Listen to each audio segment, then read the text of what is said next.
Sheriff Campbell, I got to tell you, this is a big deal to me. I have wanted to bring you on the podcast for a while. You are well known at this point, but something that made me angry was seeing you referred to as a deputy just at the protest that we recently had. People not knowing who you are seems insane to me. Well, that's okay. I mean, sometimes I'd like to still be a deputy, and when bad things come, it always comes up to the top. So there are some days I miss just when I was a detective who just took his case file and went out on a case and didn't have much else to worry about. So you're still in our books at WJER, crossed out Detective Campbell, and now Sheriff written right above that. Okay. And, a lot of people truly, if they don't have interaction, they don't know the difference. They refer to all deputies as sheriffs. They'll say a sheriff drove by my house, and so I don't take any offense to that. Well, you seem like a guy that doesn't take offense to anything. I mean, excuse me, but you walked in front of a sign that said "fuck the police," and you were willing to do that. We'll get to that eventually. I know that my main point right here, right now, is getting to know you and letting the county get to know you.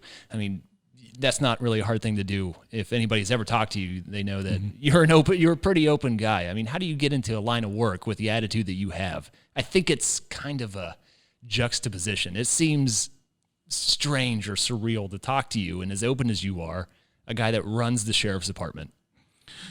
Well, I guess that it's definitely mentorship along the way has been the key thing. So I come from a good family. I come from a family that loved me, but we were pretty poor, and we had some pretty rough times. And my home was condemned by the health department my senior year, and it was a pretty humiliating and embarrassing time because I lived right across from the school, and it was on the cover of the paper. It was kind of a little bit of a legal thing. It was on the front of the paper, and I remember it was my senior year, and in government class we read the paper. So if you can picture, we were reading about my house, we were reading about the deplorable condition of the house, and then my fellow classmates could literally turn their head 90 degrees and look at my house out the window out of Phil Tidrick's classroom at New Philadelphia High School. So it was a very humbling time. So I think that when you come from a humble beginning like that, it checks your ego quite a bit, and that has always stuck with me. Outside of that, I say this repeatedly, but I don't believe that there's any such thing as a self-made man. So a lot of people think that because I started out so humbly, the people I went to school with, and that I've done okay for myself in this county. And I always try to remind people, this is just a little pond. I mean, okay, I've got the position I love here, but it's a little pond. I'm not the president of the United States. I'm not anything like that. I haven't reached any of those great heights that some of those individuals reach in life. But for me, the people want to credit me for being self-made, like that I pulled myself up from this humble beginning and pulled myself up by the bootstraps, and it's just so not true. When I was 16, I got hired by Doug and Holly Clark at Clark Sporting Goods, and I had saved mowing lawns and bought myself a little used car, and my first week on the job there, the transmission literally blew apart. Now, I don't know anything about cars. I still don't. I put gas in them and drive them, but the gears were laying on the ground. And I remember way back then in like 1988 that it was going to cost, the cheapest we could find a rebuilt one installed was like $1,200, and that might as well have been $20,000 to me at that point. Yeah. And Doug Clark, reached into his pocket and handed me $1,200. He had only known me a week. He didn't know me before he hired me, and so there was a whole door open. Someone lifted me up. Yeah. I paid him back every penny, no interest. And to this day, we're lifelong friends. I'm one of his biggest supporters. He's one of my biggest supporters. He's trying to give me money when I ran for sheriff. I didn't even have an opponent. He did print some shirts for me for the parades and things like that. But, I mean, we're very close. And, then I moved on, and I when I was 18, right out of high school, I got hired by former juvenile judge, George Demas. And I love to tell these stories because I was so impressionable at that age. My dad died that year. In fact, I'll tell you a story about that. As soon as I got hired in June, you don't get vacation working for the county. You don't get any vacation until after you've worked a year. But we had planned on going to see my family in Tennessee that I was named after. I'm named after my Uncle Orvis. And gotta wonder where a name like that comes from. yeah, and you got to wonder why it came from anywhere. I mean, it's the only time it's ever been beneficial in my life is when I run for sheriff, because now eventually enough people know it that there's only one of them around, so that's a good thing. but anyhow, it was a really critical time. We never went on I had never been on a vacation. We never went to the beach. But we did periodically every so often, couple of years or whatever, would drive down to my uncle's, stay with him. He was a major influence on my life. And I remember saying to the judge that, hey, can I go down there? And he said, yeah, you just won't get paid for that week. And he didn't care that I didn't actually have vacation. And right before we left, the week before we left, I lived in an area where we had to park on the street. A truck driver fell asleep, and he totaled our car. And we only had one car that had the potential to make it to Tennessee. Sure. So I wasn't upset. I truly wasn't. I went into the judge and I said, hey, I'm not going to need that vacation or that time off right now. This happened. The guy's insurance is going to get us another car, but we're going to postpone it. And it really wasn't a big deal. I wasn't disappointed. I wasn't anything. Well, keep in mind that we had lived in another home now after the condemned home, and it still wasn't very nice, though. And that night, the judge and his wife, Bessie, showed up at my home with their 2 cars. And I was very embarrassed, because, again, this is a judge who lived in a beautiful home up in Wilkshire Hills. And I just looked up to him so much. And now he was seeing where I lived. And I remember, just like I can almost bring those feelings to the front of my brain now, how embarrassed I was that he was there. And I was trying to play it off going, oh, no, Judge, it's no big deal. We're going to go later. And he says, hey, you're either taking our spare car or you don't have a job.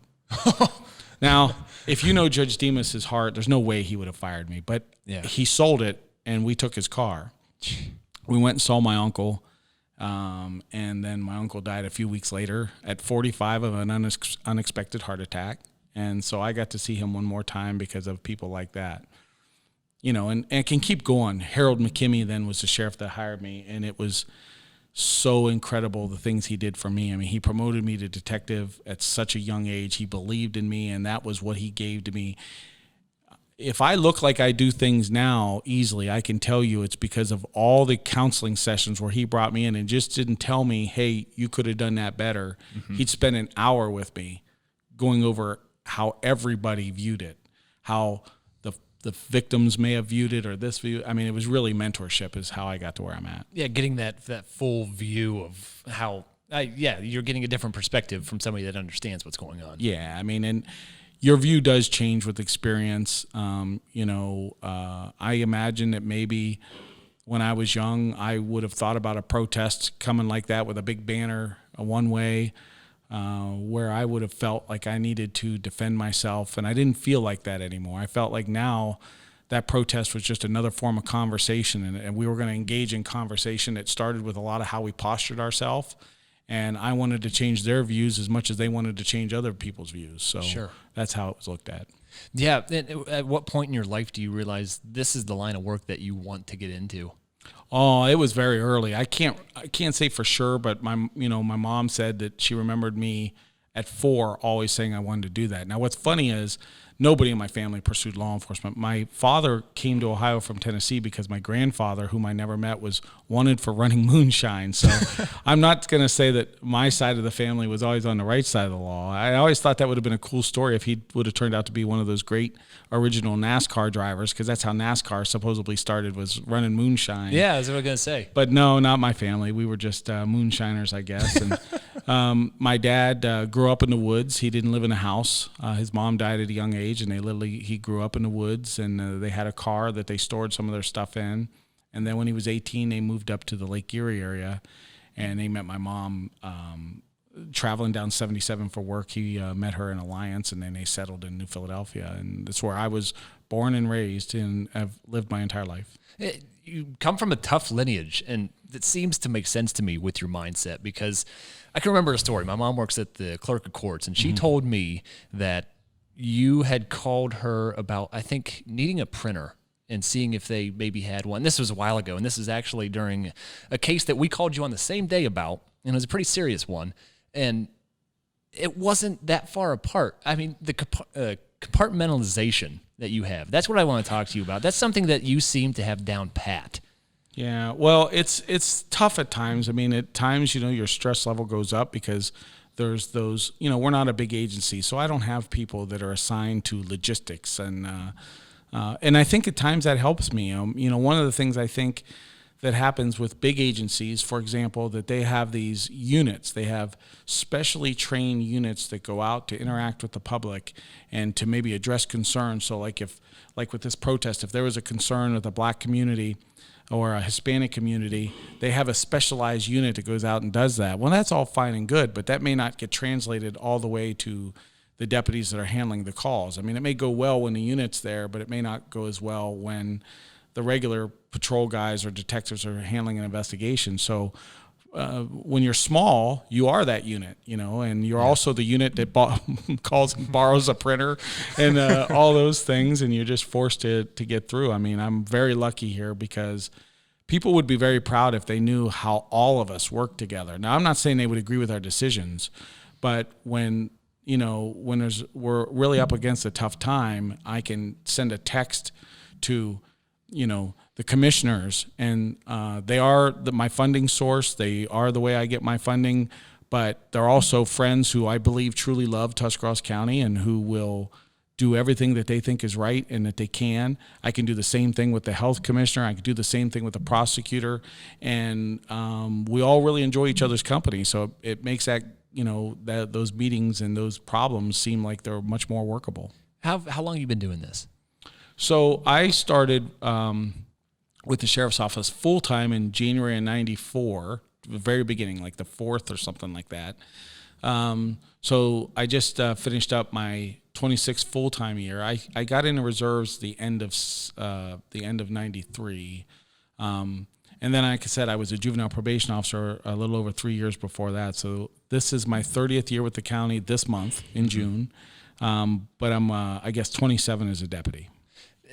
Having that full round of experience, I mean, being in the corrections side of things, and then you're on the road, that seems to, from me, I mean, the same thing's happening to me over the radio station. I've been in a few different departments. It seems to benefit. I mean, you know how each side works. Well, it does, but I never was in the correction side. I'm sorry. I misunderstood. No. Yeah, I was, I started in juvenile probation for 3 years, and that was really an eye-opening experience. I remember when I was in elementary school, people coming saying when we went to middle school that, we might be offered drugs in the bathroom and, how to say no. I never saw that. I never saw any drugs my entire life until I became a juvenile probation officer. Those were my first dealings. So then I went from there straight onto the road. And then I was on the road for a few years before I went into the detective bureau. My entire career then, from all my promotions and things like that I got, were all in plain clothes up until the moment I was elected. So that's my real background. I did wear uniform and patrol for a few years, and I really liked that. And you say plain clothes, what do you mean? I mean, I was a detective. I mean, wearing shirts and ties or polo shirts to work in. My job was primarily the investigation of cases. Now, the last couple of years under Sheriff Wilson, I was the chief deputy, so I had a lot more supervision, but I still held on to my cases. I was still the guy out investigating the murder. I just did some of the other stuff too. And I think you're absolutely right. Even though I didn't work the correction side, just having all of that, like when we started on the road, you did have to dispatch some. And then, when you learn, how somebody is frustrated in a dispatch center, it does make you respond differently as a road unit, because you think about when you were sitting in there and you were frustrated about what the road was doing and how they were making your job harder and stuff like that. So, yeah, it's definitely, I think, a good thing when you come up through the ranks, knowing, how everybody feels coming through. Now, I do understand some agencies like to hire from outside, and I think sometimes that's important, especially if you have a culture problem, to bring somebody in that maybe isn't necessarily part of that culture problem, to give it a fresh perspective and fresh ideals and expectations. But for me, I'm pretty proud that I kind of grew up here. When I went to the police academy, it wasn't nearly as expensive as it is now, but it was self-pay. And back then the commissioners had voted to pay for my academy. And I think it was $1,200 versus probably about $6,500 now. And that was a lot of money for me because we didn't have any money. And, even when I went to the FBI Academy, other job opportunities that come up, I never considered leaving for a second because I felt like they invested in me then. And I was 100% confident I would retire here. So do you go into this whole process ready to try and be sheriff? No. In fact, I think you hear this from most. Early on, I'm certain I would have said no way. I would have felt like, that guy, he's not doing any good. I'm out here actually solving cases. Mm-hmm. That's what matters to crime victims. And that's all true, except for then you get to the top and you realize you have a lot to do. Instead of, you could be, and I'm not saying I was in particular, but you could have the greatest law enforcement officer in the world working for an agency. But if you have a chief that makes them all better, having a whole fleet of good guys are going to do more good work than even the best one guy in the world. Yeah. And that's what you strive for. I mean, we have disappointments at our office, just like every law enforcement agency, things that we screw up and things we should have done better. But it's a constant progression, and that's been my goal, and it's been exciting to be a part of, is try to bring people further along. And we had that, an incident there Sunday where we had a protest, and seeing guys make positive comments about our deputies is so rewarding now. It's almost like looking at your children and going, I'm so proud of you because of how they handled themselves. So it's definitely been a good thing. But early on, most certainly would I have not been looking to do this. Yeah, let's talk about that protest. It keeps coming up, and obviously that's what's on people's minds right now. I mean, you show up with, there's cops there, there's police, there's city patrol, and then there's your deputies, mm-hmm. and then you're walking with them. Mm-hmm. And it's a strange, I think, look, because in Tuscarawas County, we haven't really had that outrage personally. We haven't had that experience, and yet you're dealing with this anger, and it feels like it's directed towards you because you're there, and you are part of what they're essentially condemning. I mean, how do you go about this? How do you go into this? Well, again, I think a lot of that comes with just being a little older and mature and understanding that, my daughter was there. My daughter, who's a professional educator here in the county, you look at that Minnesota video and there's no way around it. If it didn't outrage you and you're in law enforcement, there's a problem. Mm-hmm. Now, some law enforcement officers will differ on degree of what should happen to them, but I've spoke out numerous times that I feel like it was reprehensible and criminal. I believe it was so bad that there's just no defense for it. So first and foremost, and this always sounds like the tagline on the side of the car, but I wanted to make sure everybody stayed safe. So I learned about this protest Saturday morning and the young man's name that was putting it on, and I reached out to him, and he immediately called me. He was participating in the protests in Cleveland, but he was very polite to me over the phone, and we talked several times about, suggestions we had for each other on keeping this thing at a good level. And I felt like he wanted to do that. I think he and I both agreed that wasn't fully under his control, because when you start making invitations on social media, it's shared and shared and shared and shared again. You can't control who comes. Yeah. I spoke to that young man's father, who was also concerned that he had maybe gotten himself in over his head. But hey, the ball was rolling. It was going to take place now. So we switched gears and we just went into preparation. So I spent pretty much all of Sunday, alone at the county office building, kind of reflecting on how I wanted to handle that. And I think about something you and I talked about very briefly right before we started recording was, when you have an encounter with someone, it's that first impression that really matters. None of our guys were in any tactical gear. That was intentional. That was well thought out. And that wasn't something to play on them or something to convince them or it was just, if you and I know that we're coming together in a room and there's some potential problem, when you greet somebody with a smile versus if you're standing on guard with your fists clenched, that can start the meeting off the wrong way. I didn't want to do that. So the young man had organized it. We met a couple hours before the rally. We sat, we had a bottle of water together, and he ate his Chinese food with me, and we talked quite a bit, and we hit it off. Yeah. So that was the first thing that I thought was good. And I thought that, all right, at least he's willing to listen. And then Of course, some of the signs, I honestly didn't know what some of the signs meant. And a few of the young people protesting didn't either, because I asked them, I said, hey, what do these initials mean? And a couple of them didn't know. I think that they were keeping it very simple in their mind. They saw something on television they didn't agree with, and they wanted to be part of it. Sure. I couldn't disagree with that. So I think that was part of it. I wasn't offended by what they were doing. Now, on social media, there's a lot of comments about this big banner that said F the police. Yeah. And it would be very easy to get standoffish and argumentative and posture for a fight. But I'll be honest with you, long before this, we hear that. And in law enforcement, you need to develop some thicker skin. And it kind of hurts, but yet you can't take it personally and you can't react to it. So it was motivation, I guess, is the best way to describe it for me. And I spoke to the young man that made that sign numerous times. And even though he made it, I wanted him to see the real side of me. And while I don't think I've persuaded him in one protest, I think that if we saw each other 20 times over, someday he may decide that his new banner he wants to make, may just say, I can't breathe, instead of F the police. I mean, You want to try to give them a positive memory of you. When we had this protest, we told them we weren't going to overlook any laws. For example, if I saw a young man throw his lunch on the courthouse, I was going to tell him to pick it up. If he didn't, he'd probably get summons for littering. Mm-hmm. We agreed that they could chant whatever they wanted to chant, as long as it wasn't trying to incite a riot. They could have signs that said whatever they wanted to say, but none of the other laws were going away. We weren't going to let them tear anything up. We weren't going to let them litter. We weren't going to let them throw things at people. Yeah. And that's what I decided was important. And then after that, I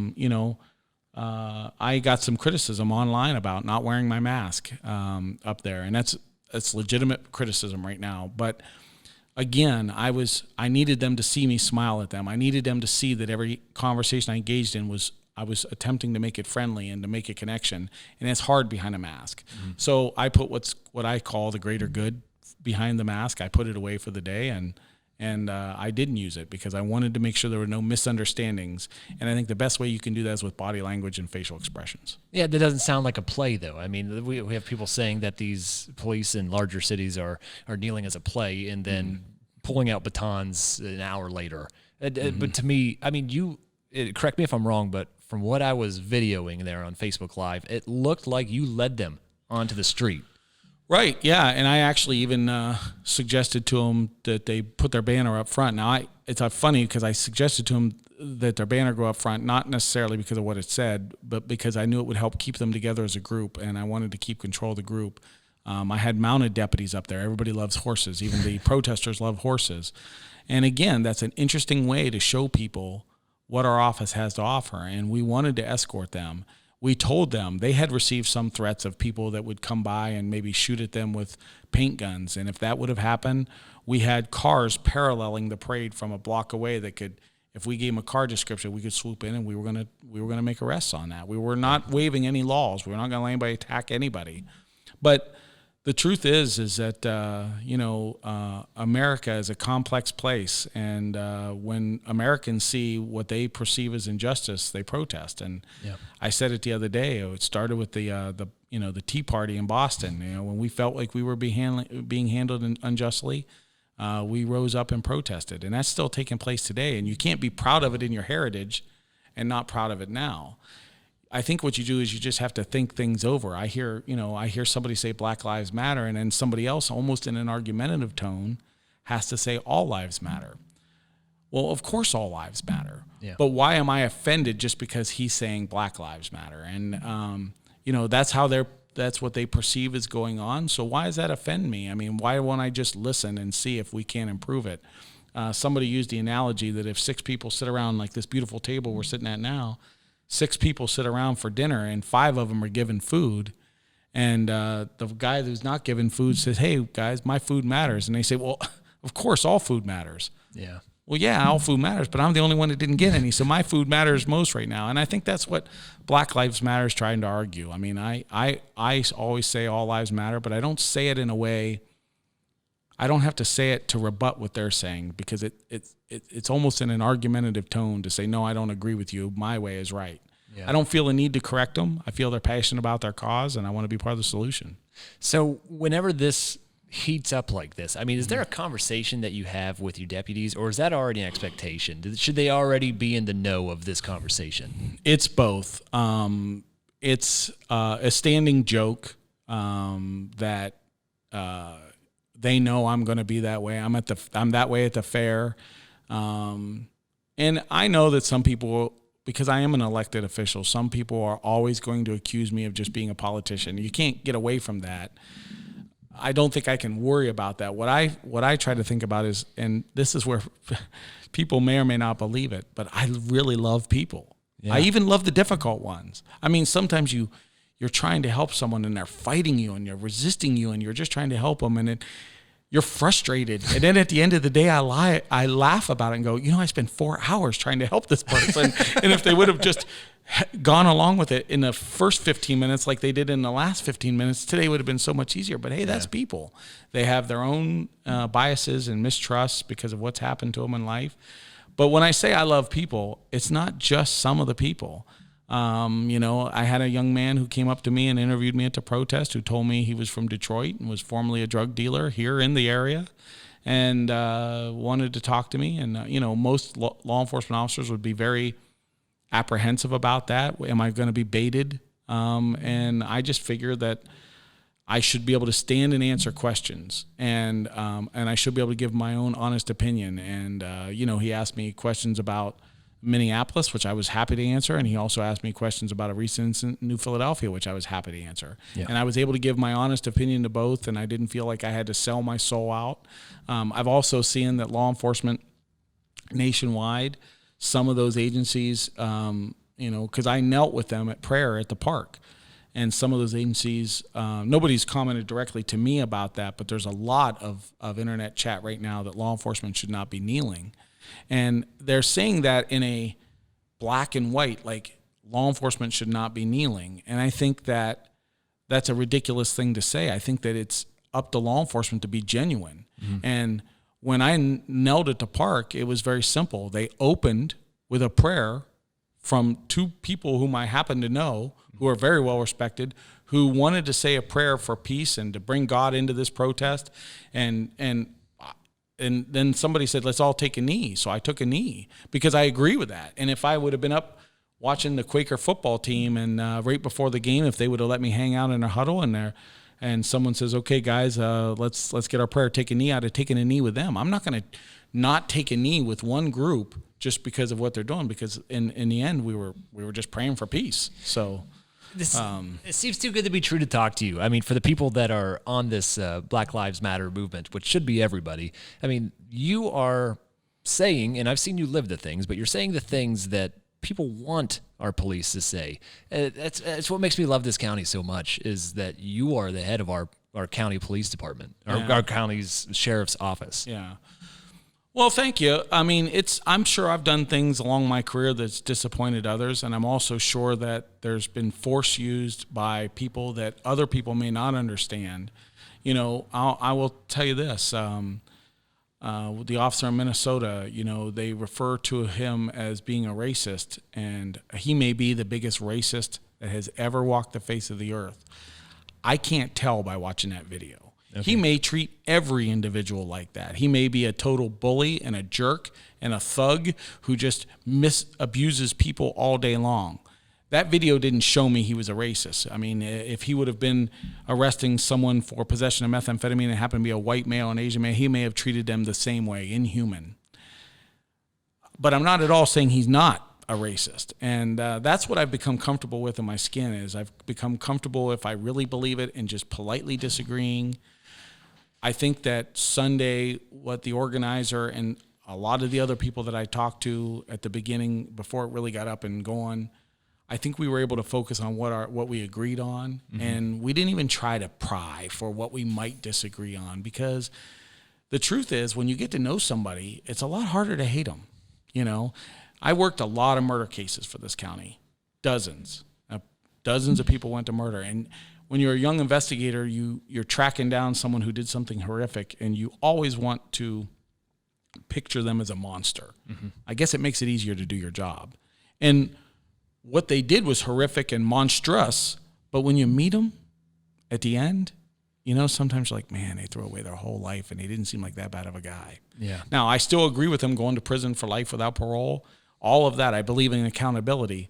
But it's really easy to villainize somebody when you don't sit face to face. But when you sit down and you talk to them and you try to come up with goals, I often say, and a lot of people say, that's our problem with Congress anymore.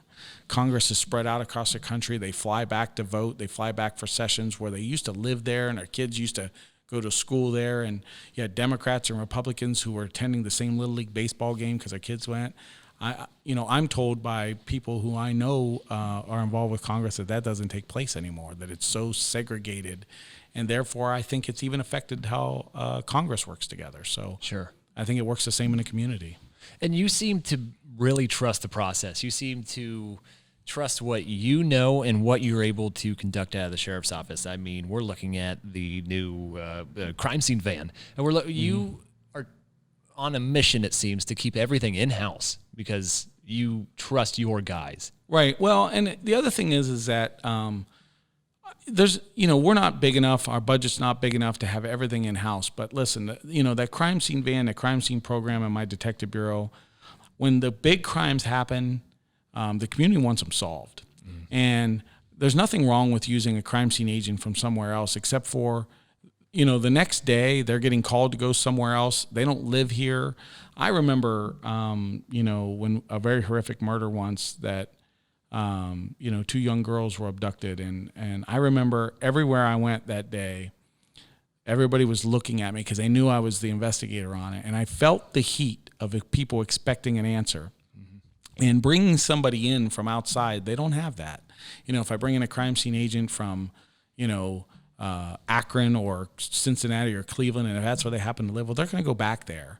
Whereas as long as it's unsolved, I got to look at you in the grocery store. And Ryan, that case is still unsolved, and you're probably wondering when I'm going to solve it. And I think a little bit of pressure is good that way. Yeah. So it isn't so much that we think we're better. It's that I believe in home rule. I believe in that local control. And now if I have a murder and my crime scene agent needs to stay there for 3 weeks, I could give an example without mentioning cases. There was one with another agency that called crime scene units in from the state. It was a horrific double murder, and the crime scene agents worked that house for 3 hours. Like three crime scene agents. Is that long? Is that short? That's so short. So, you take the very next murder, and my guys worked a mobile home for a week, and we knew what we're doing. Yeah. We're taking every trap apart, looking for evidence in the trap that was washed down a drain. We're doing things at a much deeper level, and that's what we could control. It's not that the state guys don't know how to do it. It's that it's not their community. For the most part, some of them do live here locally, or we have one that lives here locally, and he loves this community as well, but I can't control who I get. Yeah. So that's a big thing for me, is having people look in the eye. I mean, I know my guys, when they see people in the grocery store, when there's an unsolved case, it's hurtful.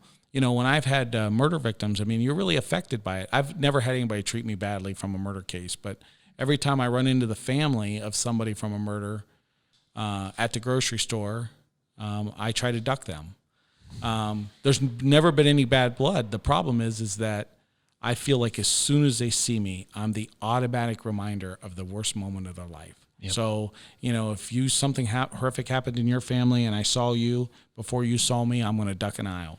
Yeah. And I've had I've had one family that will not let that happen. They have forced themselves into my life because, they said they didn't view it that way. And I realize that families probably are thinking about that murdered family member all the time without seeing me. But I'm just telling you internally, that's how it feels. It feels like I'm an immediate reminder to the worst moment of their life.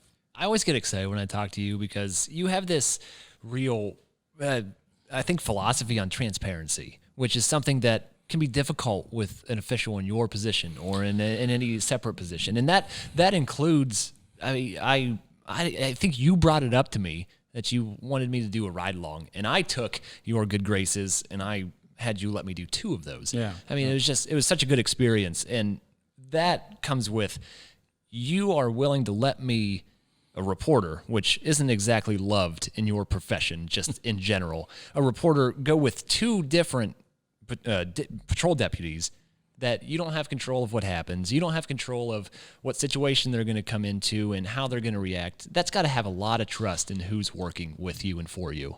Well, absolutely. I mean, most of our guys really are good guys. But secondly, you know, if you want to believe that you're making a difference, I mean, we're nowhere close to where I want to be. I mean, you know, the sheriffs I work for were far more experienced as sheriffs. They were in a lot longer. This is my first term. We're in the last year of my first term. I'm on the ballot again this year. I'm unopposed so far. But I can honestly tell you that if I were to work my second term just like I did my first term, I'll be very disappointed. I was a very comfortable investigator, but then it's like learning a whole new job, and I'm not as effective as how I saw Harold McKimmey when I was, you know, and he was a sheriff for a long time, and then Walt Wilson was a sheriff for a long time, and we're all different. But they did do things in some ways better and easier than I am that I've probably struggled with. So I guess one of the things that I feel comfortable in is when you ride that there could be a bad experience, but if I really want to know how my office is going, I got to let that happen, and then I got to address it. I can't prep you and just put you with that special unit that we talked about earlier. I could handpick a deputy and say, you only go with this guy, and I could prep that guy all day long, but all that's fake. Yeah. I mean, all that's fake. So, you know, I do have guys that I know every single time they're going to go out and do a good job. You know, they may not solve a case or something, but they're going to treat people well. And then I've got other guys that you have counseling sessions, just like Sheriff McKimmey had with me. So. Yeah. So you're doing the bringing up as well, it sounds like. Yeah, absolutely. I'm trying. I guess that's the role that I feel like I need to get better at, because I'm 48 now, but I still feel like young. I mean, I remember when I was the very youngest, and I was definitely the youngest detective, and I was the youngest juvenile probation officer. They hired me 2 weeks out of high school. I was always the youngest guy, and now I'm an old guy that's been with the county 30 years, and I think it's important for me to, you know, to try to make them understand the view. And they're going to struggle to understand some of the things that I believe, because I would have struggled at that age too. But I've got young guys too that are incredible. I mean, people knock this millennial generation, this, you know, and I tell you what, I hire an awful lot of young people, and the good ones are really great. I have no problem with this generation. I think first of all, when you knock a young generation, you have to question who their parents were, which is my generation. So if this is the worst generation that's ever come about, then we're probably the worst generation of parents that's ever come about. And it's hard to escape that fact. But secondly, I mean, with the right leadership, I see these young people do incredible things, and they do want to change the world. Like a young girl interviewed me the other day, and she looked like she was 14, and that's no exaggeration. And she was 21, and she was from the county, and she felt moved to protest. I really believed with 100% of her heart that she wanted to change the world and make it a better place. And if you start with that, it's probably going to work out. You seem like a guy that never lost the love for the work outside of being outside the sheriff's work. Are you still, I mean, I saw a video of you that you showed me because you thought it was pretty cool to show, knocking down a door that needed knocked down. Are you still doing that when you have the chance? Yeah, actually, we try not to talk about our tactics too much because it educates those who might want to resist them. But a couple of weeks ago, we arrested a guy who was wanted for a cold case murder in another county. The other county had done all the work on that. They've been working on 14 years. But it was an individual that was reported to us very violent. He had tried to disarm a law enforcement officer by taking his gun from him. He's been to prison for other very violent offenses, and he was hiding in our county, in Newcomerstown. And you know, you have to check your ego a little bit because, we did have the SWAT team involved in that, but the way we got him was by a ruse. And I don't like to discuss the ruses, but I mean, they could be as simple as delivering a pizza or that's not the one we used here. Wait, seriously? Absolutely. Yeah. I can't tell you how many search warrants we executed by showing up at the door with a pizza back in the day. We haven't done that in a while, but, even if you didn't order a pizza, you're probably going to open the door to tell me you didn't order a pizza, and then it's too late. Yeah. And I can keep you from hurting me, and I can keep you from getting hurt if it's all over before you know what took place. So this individual in Newcomerstown, we did some surveillance, we did some things, but he was in cuffs and had no idea any of us were law enforcement. Are you kidding me? And that, I think, has a lot to do with ego, in that you don't need to bring out the toys just because you've bought them in your budget. if you know the safest thing is having the element of surprise, then having a guy, I mean, it was kind of a funny situation. We grabbed his arms. He didn't resist because he didn't realize what was going on. We put cuffs on him, and that first cuff, when it hit him, was when he first realized there was law enforcement, and then his dog peed on my foot. And that was how the day went. But that's as dangerous as it got. And the SWAT team then, ironically, as we put the cuff on it, quietly opened his back door, which he was unlocked, and they were standing there waiting. Had it gone haywire with us, the other tactics were ready.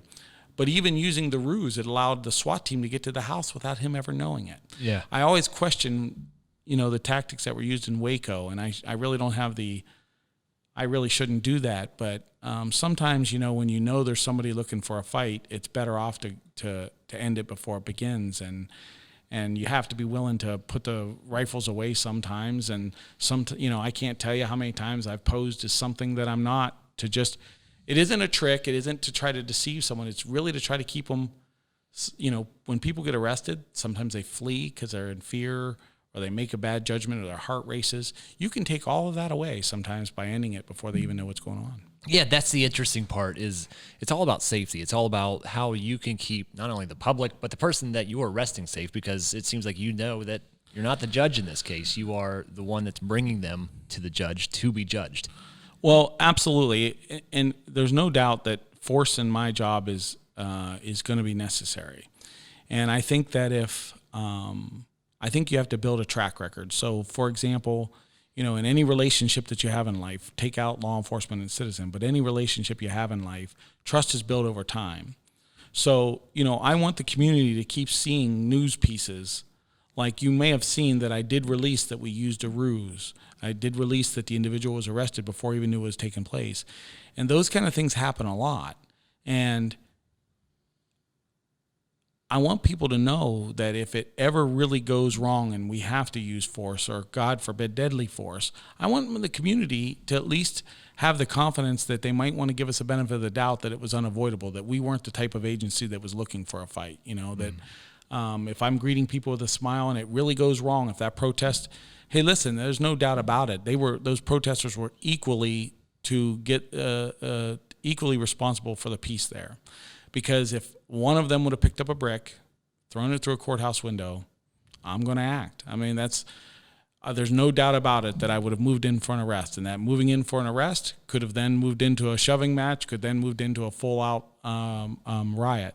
So they're equally responsible for the peace that we had. But I think that I was willing to come to the table with the smiles and with the attitude that give them the benefit of the doubt from the beginning, that they just wanted to be heard. Yeah, you're walking down the street in this situation and didn't appear. Maybe you did, maybe you didn't. I couldn't tell. You didn't look like you had a bulletproof vest on, which means it goes in your best interest to keep things peaceful, just like it goes in everybody else's. Right. Yeah. No, I wasn't wearing one that day, which is bad practice for law enforcement. I wouldn't let my guys do that, but it's just I spend most of my time, in office settings, and so I don't wear it as much as I should. But the truth is that when you look at the great people over the country that have been killed, if someone's willing to give their life to take yours, they're probably going to be able to do it. I could wear that vest, but if somebody really wanted to hide out from a distance down the street with a rifle in the back of their car and shoot me in the head, it could happen. So you have to praise the man above a little bit and just put your faith in that it's going to be okay.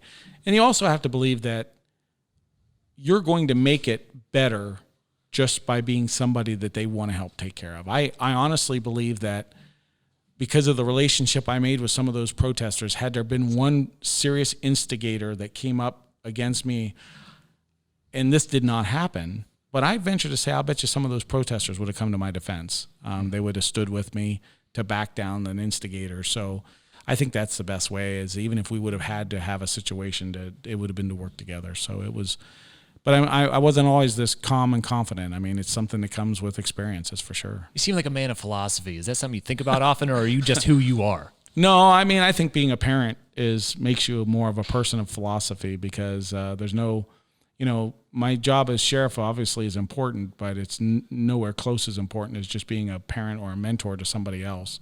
That's going to be ultimately what I'm judged by, is the people I've mentored, or, the real only way you can be judged as a leader is the leaders that you bring up behind you. I mean, if I can leave behind some leaders at the sheriff's office that do a great job, and if I had some influence on them, that'll be the best way. But like I say, when you're young, I mean, it was all about wanting to solve the case for me. Back then, it was just the case. It was all about the case. I didn't want anything bad for people or anything like that, but I mean, it was the focus on the case. Where now at 48, with 30 years with the county, it's about the people. It's about the people I serve. It's about the people that I work with and trying to lead them. And it's really about the people. That's what it's come down to. So let's finish on this, because I know that at any minute you could probably just have to run out of here. So I think it's best to finish on a nice letdown. And I think for a man that sees literally the worst things that this county has to offer, as every county does, you exude a love for Tuscarawas County. And I want to know why, because I've always felt like this place is special, but I'm only 25 years old and I haven't really been out that much. And I don't think I have a ground to stand on to say that this place is special compared to another. But you seem to know that, and I want to know why. It's simple. It's what I've already said. It is nothing to do with the land or the fields. I mean, I live in town and in a housing allotment with houses next to me. It's nothing like that. Even though I think Tuscarawas County is beautiful. Yeah.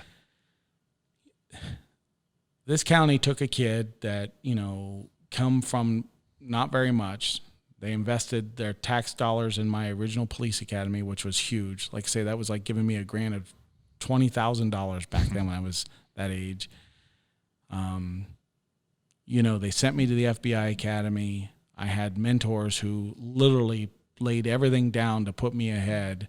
How could you not love it here when you do that way? I mean, when you look at your home and why, when you go home to your mom's house and it just feels like home at Thanksgiving or at Christmas, it's not because of the house. It's because of every experience you had in the house. Every time that your mom was there for every bad moment of your life, or every moment you needed guidance, or your dad or whoever was there, that's what makes the house special. Well, that's what makes the county special. There were so many people that did not let me fail. Or if they let me fail, they made sure I got right back up. And I think that's what makes Tuscarawas County your home. It drives my wife crazy, even though she agrees with me. It is not a joke. It's kind of a joke now, but we would leave the county, and I always took this deep breath when we got back into the county. And now we've got, our 7-year-old son doing it too. When we cross the county line, we always go, the air's just better here. But it really is just that feeling of home, because the people here have taken care of me every bit as much as I've taken care of them. Sheriff, I appreciate you taking time. I know that you're busier than probably anybody else that I know, and this has been eye-opening, even though every time I talk to you, this is eye-opening. I appreciate it. I appreciate talking to you, Ryan. Thank you. Thank you.